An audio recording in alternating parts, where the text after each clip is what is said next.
নমস্কার, আমি কোয়েল। আপনি শুনছেন আজকের পত্রিকা ইউটিউব চ্যানেলের খবর। আজ জানবো পশ্চিমবঙ্গ, দেশ ও বিদেশের সমস্ত তাজা খবর। আপনি যদি আমাদের চ্যানেলে নতুন হয়ে থাকেন তাহলে অবশ্যই চ্যানেলটি সাবস্ক্রাইব করুন। প্রতিদিনের তাজা খবর আপনার হাতের মুঠোয় পৌঁছে দিতে আমরা সদা প্রস্তুত। তাহলে খবরের শুরুতেই জানিয়ে দিই আজকের সংবাদ শিরোনাম। রাজনৈতিক বিতর্ক উড়িয়ে মুর্শিদাবাদে স্থাপিত হলো বাবরি মসজিদের ভিত্তিপ্রস্তর। নেপথ্যে হুমায়ুন কবির। সৌদি থেকে আসছেন ধর্মগুরু। তৈরি 60,000 বিরিয়ানির প্যাকেট। বাবরি শিলান্যাসের খরচ শুনলে চমকে যাবেন। মুর্শিদাবাদে জনসমুদ্র, 4 লক্ষ লোক এসেছিল। বাবরি মসজিদের শিলান্যাস নিয়ে বিস্ফোরক দাবি হুমায়ুন কবিরের। শিলান্যাস শুরুর আগেই মমতার কড়া মন্তব্য, কি ইঙ্গিত মুখ্যমন্ত্রীর। বেলডাঙায় বাবরি শিলান্যাস, হুমায়ুনের ইভেন্টে বিস্ফোরক শুভেন্দু। তোলপাড় রাজ্য রাজনীতি। 1 মাসের মধ্যে 80 কোটি। বেলডাঙায় বাবরি নির্মাণে বড় অনুদান হুমায়ুনকে। কে তিনি? মসজিদ নির্মাণে লাগছে প্রায় 300 কোটি টাকা। কারা দিচ্ছেন জানিয়ে দিলেন হুমায়ুন। রাজ্যে সুনামির মুখে পড়তে চলেছে 400 লক্ষ ভোটার। SIR big update. কর্মীদের জন্য ডিএ বাড়ালো সরকার। এই মাস থেকে কত টাকা ঢুকবে অ্যাকাউন্টে? ঐক্যের বাংলায় হিন্দু মুসলিমের রাজনীতি। মমতার বিরুদ্ধে তোপ দেগে হুমায়ুনকে কড়া বার্তা দিলেন নওশাদ। কোন কোন বিধায়কের নাম কাটা হতে পারে? কঠোর রিভিউ শুরু তৃণমূলের। হিন্দু সম্প্রদায়ের চোখে ধুলো দিতেই হুমায়ুনকে সাসপেন্ড, বিজেপির ভয়ঙ্কর অভিযোগ। পাকে পড়েছে তৃণমূল, শেষমেশ কল্যাণের মুখে অভিষেক স্তুতি। ঠেলার নাম বাবাজি, পাল্টা বিরোধীরা। তৃণমূলের গোষ্ঠী সংঘর্ষে খুন দলেরই বুথ সভাপতি। তোলপাড় ফেলা ঘটনায় চরম উত্তেজনা। স্ত্রীর সঙ্গে অশান্তি, লাইভে এসে আত্মঘাতী যুবক। জয়সওয়ালের প্রথম শতরান, অনবদ্য রোহিত কোহলি। প্রোটিয়াদের শেষ ওডিআই হারিয়ে সিরিজ জয় ভারতের। তৃণমূলের বুথ সভাপতিকে পিটিয়ে খুনের অভিযোগ। 26-এর ভোটের আগে ফের উত্তপ্ত নানুর। হাসিনা কতদিন ভারতে থাকতে পারবেন স্পষ্ট করে জানালেন বিদেশমন্ত্রী জয়শঙ্কর। ভারত হামলার জন্য প্রস্তুত রেখেছিল 85 যুদ্ধবিমান, 300-রও বেশি ক্ষেপণাস্ত্র। নিজেদের দুর্বলতা ফাঁস করল পাকিস্তান। 1000 কোটির চুক্তি থেকে পারমাণবিক প্রতিশ্রুতি, কি কি দিয়ে গেলেন পুতিন। মুসলিমরা মরদেহ দফন করতে চাইলে নিজ দেশে পাঠাতে হবে, কবরস্থানের দাবি প্রত্যাখ্যান করল জাপান।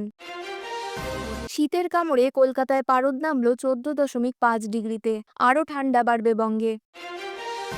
এতক্ষণ শুনছিলেন সংবাদ শিরোনাম।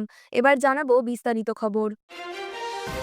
1 বছর আগে ঘোষিত উদ্যোগের পথ ধরে অবশেষে মুর্শিদাবাদের বেলডাঙায় স্থাপিত হল বহুল আলোচিত বাবরি মসজিদের ভিত্তিপ্রস্তর। সাসপেন্ডেড তৃণমূল বিধায়ক হুমায়ুন কবির আজই শিলান্যাস করেন।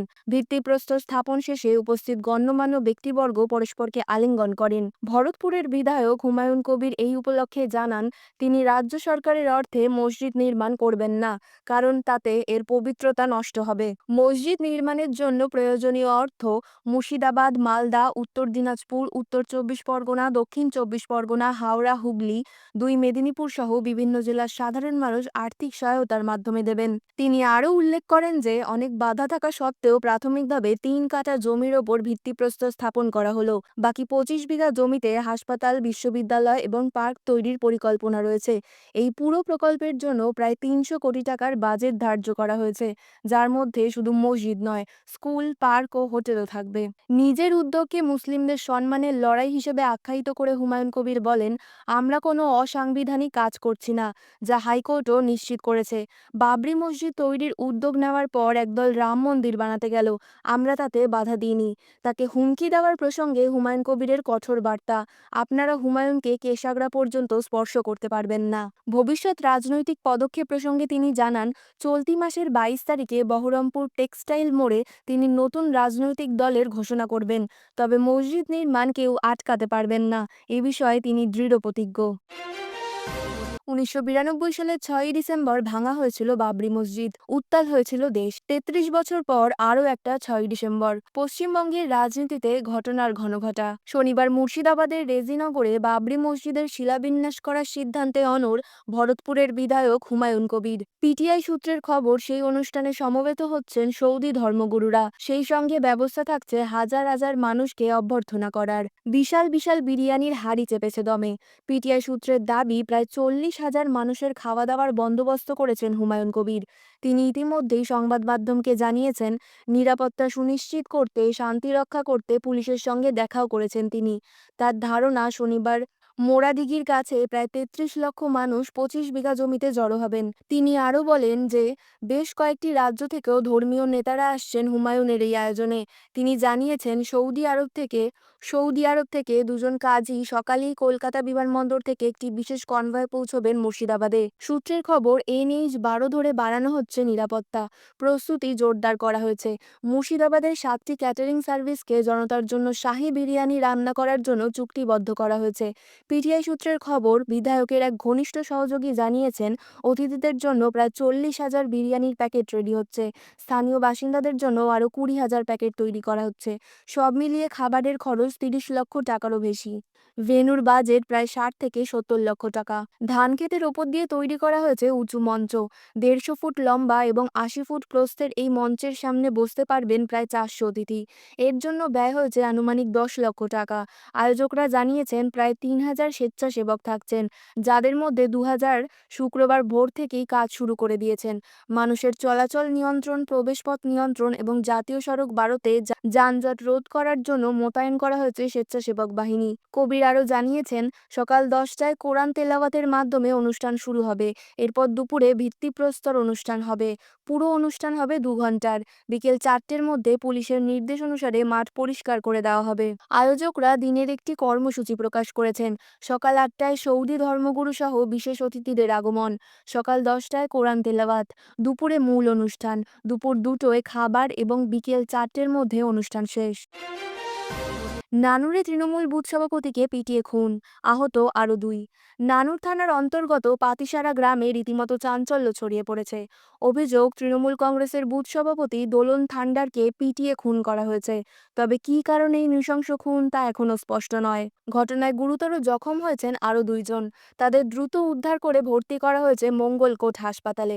নিহত দোলন থান্ডারের দেহ ময়নাতদন্তের জন্য হাসপাতালে নিয়ে যাওয়া হয়েছে। স্থানীয় সূত্রে জানা গেছে, মৃত বুথ সভাপতি কাজল শেখ অনুগামী হিসেবে পরিচিত ছিলেন, সেই কারণেই কি খুন, সেই দিকেই এখন তদন্তকারীদের নজর। ইতিমধ্যেই এলাকায় নানুর থানার বিরাট পুলিশ বাহিনী রয়েছে। তবে প্রাথমিকভাবে অনুমান করা হচ্ছে, গ্রামে অন্নপূর্ণা পুজোর চাঁদা তোলাকে কেন্দ্র করেই বিবাদ, আর তার জেরেই এই খুন। অন্যদিকে বাড়িতে ঢুকে কুপিয়ে খুন। একই মামলায় 4 জনকে যাবজ্জীবন সাজা দিল আদালত। জমি নিয়ে 2 আত্মীয় পরিবারের বিবাদের জেরে 2022 সালের ধূপগিরির শালবাড়িতে গোবিন্দ মণ্ডল নামে এক ব্যক্তিকে নৃশংসভাবে কুপিয়ে খুন করা হয়। ঘটনায় 9 জন অভিযুক্তের বিরুদ্ধে মামলা দায়ের হয়। দীর্ঘ 3 বছর ধরে মামলা চলে জলপাইগুড়ি জেলা আদালতে। ওই মামলায় জলপাইগুড়ি আদালতে 5 জনের বিরুদ্ধে সাজা ঘোষণা হয়। এর মধ্যে 4 জনকে যাবজ্জীবন এবং একজনকে 10 বছরের জেলের নির্দেশ দেয় বিচারক। ঘটনায় সরকার পক্ষের আইনজীবী স্পেশাল পাবলিক প্রসিকিউটর প্রসেনজিৎ দেব জানান, গত 3 বছর ধরে এই মামলা চলে। মোট 12 জন এই মামলায় সাক্ষ্য প্রদান করেন। উভয় পক্ষ শোনার পর জলপাইগুড়ি জেলা আদালতের 3rd কোর্টের অ্যাডিশনাল সেশন জাজ বিপ্লব রায় 4 জন আসামিকে যাবজ্জীবন কারাদণ্ড এবং একজনকে 10 বছরের সাজা দিয়েছেন। বাকিদের এই মামলা থেকে খালাস দেওয়া হয়েছে। স্পেশাল পাবলিক প্রসিকিউটর প্রসেনজিৎ দেব বলেন, 2022 সালের 296 নম্বর কেস। 5 জনের বিরুদ্ধে সাজা ঘোষণা হয়েছে। ঘটনাটি ঘটেছিল 2014 সালে। শালবাড়ির বাসিন্দা গোবিন্দ মণ্ডলের বাড়িতে ঘটে। বাঁশের লাঠি, কোদাল নিয়ে বাড়িতে ঢুকে গোবিন্দ স্ত্রী সন্ধ্যারানী ও তাদের 4 বছরের ছেলেকে আক্রমণ করে। গোবিন্দ বাড়িতে ঢুকলে বাঁশ দিয়ে মাথায় মারা হয়, কোপানো হয়, পরে মৃত্যু হয় তার। এই ঘটনায় 9 জনের বিরুদ্ধে এফআইআর হয়। 5 জনের বিরুদ্ধে সাজা ঘোষণা হয়। 4 জনকে যাবজ্জীবন ও একজনকে 10 বছরের জেলের নির্দেশ দেন বিচারক। বাংলাদেশের প্রাক্তন প্রধানমন্ত্রী ও আওয়ামী লীগ নেত্রী শেখ হাসিনাকে মানবতাবিরোধী অপরাধ মামলায় মৃত্যুদণ্ড দিয়েছে বাংলাদেশের বিশেষ আন্তর্জাতিক অপরাধ ট্রাইব্যুনাল। রায় ঘোষণার পর কয়েক সপ্তাহ কেটে গেলেও তিনি এখনও ভারতে রয়েছেন। তাকে দেশে ফেরত পাঠানোর বিষয়ে ঢাকা দিল্লির কাছে চিঠিও পাঠিয়েছেন। তবে শেখ হাসিনা কতদিন ভারতে থাকবেন বা তার ভবিষ্যৎ সিদ্ধান্ত কী হবে তা সম্পূর্ণ তার নিজের বিষয় বলে জানিয়েছেন ভারতের বিদেশমন্ত্রী এস জয়শঙ্কর। জয়শঙ্করের মতে, যে অস্থিরতার পরিস্থিতির কারণে হাসিনা বাংলাদেশ ছাড়তে বাধ্য হয়েছিলেন, সেই পরিস্থিতি তার পরবর্তী সিদ্ধান্তকে প্রভাবিত করেছে। গত বছরের আগস্টে ছাত্র আন্দোলনকে কেন্দ্র করে বাংলাদেশ জুড়ে তীব্র সহিংসতা ছড়িয়ে পড়ে। শতাধিক মানুষের মৃত্যু হয়, আহত হয় হাজারেরও বেশি। উত্তপ্ত পরিবেশের মধ্যে ১৫ বছর ক্ষমতায় থাকার পর দেশ ছাড়েন শেখ হাসিনা এবং ভারতে আশ্রয় নেন। পরে ঢাকা ট্রাইব্যুনাল তার অনুপস্থিতিতেই মৃত্যুদণ্ডের রায় ঘোষণা করে। অভিযোগ ছিল, ছাত্র আন্দোলনের সময় তার সরকার কঠোর দমন-পীড়ন চালিয়েছিল। সম্প্রতি এক সাক্ষাৎকারে জয়শঙ্কর বলেন, শেখ হাসিনার ভবিষ্যৎ অবস্থান এবং সিদ্ধান্ত তিনিই নেবেন। পাশাপাশি তিনি স্পষ্ট জানান যে ভারত চায় বাংলাদেশের সৎ, বিশ্বাসযোগ্য এবং গ্রহণযোগ্য নির্বাচন হোক। তার মতে, জনগণের মতামত স্বাধীনভাবে প্রকাশের সুযোগ থাকা এবং গণতান্ত্রিক প্রক্রিয়া তা প্রতিফলিত হওয়া অত্যন্ত জরুরি। জয়শঙ্কর আশা প্রকাশ করেন, ভবিষ্যতের রাজনৈতিক পরিবর্তন দুই দেশের সম্পর্ককে আরও সুদৃঢ় করবে। ডিসেম্বরের শুরুতেই জাঁকিয়ে শীতের আমেজ রাজ্যে। কলকাতা সহ গোটা দক্ষিণবঙ্গেই পারদপতন হয়েছে। আলিপুর আবহাওয়া দফতরের দেওয়া তথ্য অনুযায়ী শনিবার মরশুমের শীতলতম দিন দেখল মহানগর। আবহাওয়া অফিস সূত্রে জানা গেছে, শুক্রবার কলকাতার সর্বনিম্ন তাপমাত্রা ছিল ১৭ ডিগ্রি সেলসিয়াস। মাত্র ২৪ ঘন্টার ব্যবধানেই শনিবার সর্বনিম্ন তাপমাত্রা প্রায় ৩ ডিগ্রি নেমে দাঁড়িয়েছে ১৪.৫ ডিগ্রি সেলসিয়াসে, যা স্বাভাবিকের তুলনায় ২.১ ডিগ্রি কম। দিনের সর্বোচ্চ তাপমাত্রা রেকর্ড করা হয়েছে ২৬.৭ ডিগ্রি সেলসিয়াস, যা স্বাভাবিকের তুলনায় ১.৪ ডিগ্রির কম। এই পারদপতনই ইঙ্গিত দিচ্ছে বঙ্গে জাঁকিয়ে শীত পড়ার। আলিপুর আবহাওয়া দফতরের পূর্বাভাস, আপাতত তাপমাত্রার তেমন বড়সড় হেরফের হবে না। বঙ্গোপসাগরে কোনো নিম্নচাপ না থাকায় উত্তরে হাওয়ার প্রবেশের পথে কোনো বাধাই নেই। এর প্রভাবে উত্তর ও দক্ষিণবঙ্গের জেলাগুলিতে আগামী কয়েকদিন শীতের তীব্রতা আরও বাড়বে। আগামী দিন তিনেকের মধ্যে রাতের তাপমাত্রা আরও ২ ডিগ্রি কমতে পারে। উত্তরবঙ্গে তাপমাত্রার খুব বেশি হেরফের না হলেও আবহাওয়া সর্বত্র শুকনো থাকবে। আপাতত রাজ্যে বৃষ্টির কোনো পূর্বাভাস নেই। উত্তর ও দক্ষিণবঙ্গ উভয় ক্ষেত্রেই কুয়াশার পরিমাণ বাড়বে। কোচবিহার, জলপাইগুড়ি, আলিপুরদুয়ার, বর্ধমান, বীরভূম, বাঁকুড়া, পুরুলিয়া এবং ঝাড়গ্রাম সহ একাধিক জেলায় কুয়াশার সতর্কতা জারি করা হয়েছে। আলিপুর আবহাওয়া অফিসের পূর্বাভাস, চলতি মরশুমে পশ্চিমবঙ্গের সঙ্গে দেশের একাধিক রাজ্যে স্বাভাবিকের তুলনায় বেশি ঠান্ডা পড়ার সম্ভাবনা রয়েছে। বিশ্ব আবহাওয়া সংস্থার পূর্বাভাস অনুযায়ী উত্তর ভারতে লা নিনার প্রভাবে এবার প্রবল শীত পড়বে, যার প্রভাব বঙ্গেও অনুভূত হবে। খবর আজকের মতন এই পর্যন্তই। পরবর্তী খবর শোনার জন্য সাবস্ক্রাইব করুন আজকের পত্রিকা ইউটিউব চ্যানেলটিকে। সুস্থ থাকুন, ভালো থাকুন। ধন্যবাদ।